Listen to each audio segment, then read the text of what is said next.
至收银台，通过手机或者收银机扫描商品条码进行结算。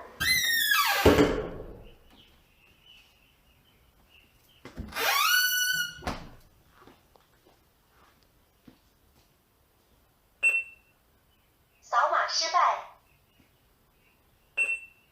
扫码成功。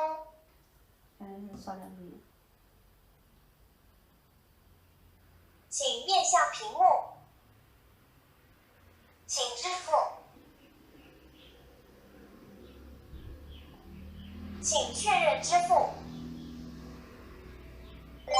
安全支付中，支付宝刷脸成功，到账3元，支付成功，到账3元，快领取蚂蚁森林奖励。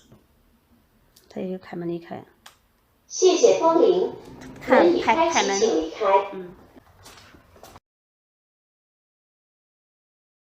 I just paid using only my palm at the grocery store without credit cards and cash. Let me show you how it works. You need to sign up on Amazon One kiosk. You insert your credit cards and the machine scans both of your palms.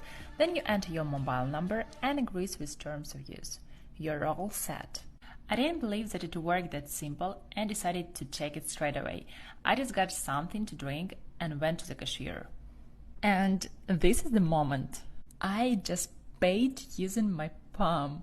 Can you believe? What do you think about this technology? First off, a video. It's going to make you see the future and understand a wonderful future where we can use brainwaves to fight crime, be more productive, and find love. Let's roll. Sensing your joy, your playlist shifts to your favorite song, sending chills up your spine as the music begins to play. You glance at the program running in the background on your computer screen and notice a now familiar sight that appears whenever you're overloaded with pleasure, your theta brainwave activity decreasing in the temporal regions of your brain. You mentally move the cursor to the left and scroll through your brain data over the past few hours. You can see your stress levels rising as the deadline to finish your memo approached, causing a peak in your beta brainwave activity right before an alert popped up, telling you to take a brain break. Your mind starts to wander to the new colleague on your team, whom you know you shouldn't be daydreaming about, given the policy against intra-office romance. But you can't help fantasizing just a little.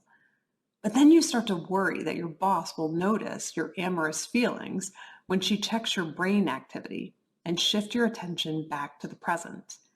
You breathe a sigh of relief when the email she sends you later that day congratulates you on your brain metrics from the past quarter, which have earned you another performance bonus. When you arrive at work the next day, a somber cloud has fallen over the office. Along with emails, text messages, and GPS location data, the government has subpoenaed employees' brainwave data from the past year. They have compelling evidence that one of your coworkers has committed massive wire fraud. Now, they're looking for his co-conspirators. You discover they are looking for synchronized brain activity between your coworker and the people he has been working with. While you know you're innocent of any crime, you've been secretly working with him on a new startup venture. Shaking, you remove your earbuds. What do you think? Is it a future you're ready for? You may be surprised to learn that it's a future that has already arrived. Everything in that video that you just saw is based on technology that is already here today. Artificial intelligence has enabled advances in decoding brain activity in ways that we never before thought possible. After all, what you think, what you feel, it's all just data. Data that in large patterns can be decoded using artificial intelligence.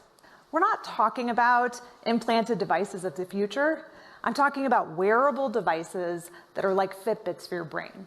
The newest way to monitor attention is through a device like this one. These are ear pods that are launching later this year. These ear pods, much like the video you watched earlier, are ear pods that can pick up brainwave activity and tell whether or not a person is paying attention or their mind is wandering. Okay, well, you might think, fine, but even if We can tell whether a person is paying attention or their mind is wandering. You can't tell what they're paying attention to. You would be wrong. It turns out that you can not only tell whether a person is paying attention or their mind is wandering, but you can discriminate between the kinds of things that they're paying attention to.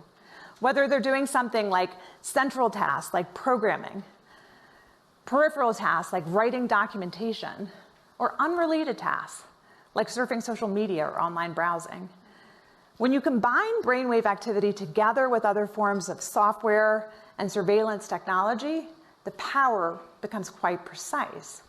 So what do we do with this? What do we do with technology that enables us to monitor brainwave activity for attention? Do we embrace it? Do we resist it? I believe that there is a pathway forward with such technology. We might soon even use the technology to help people wake back up.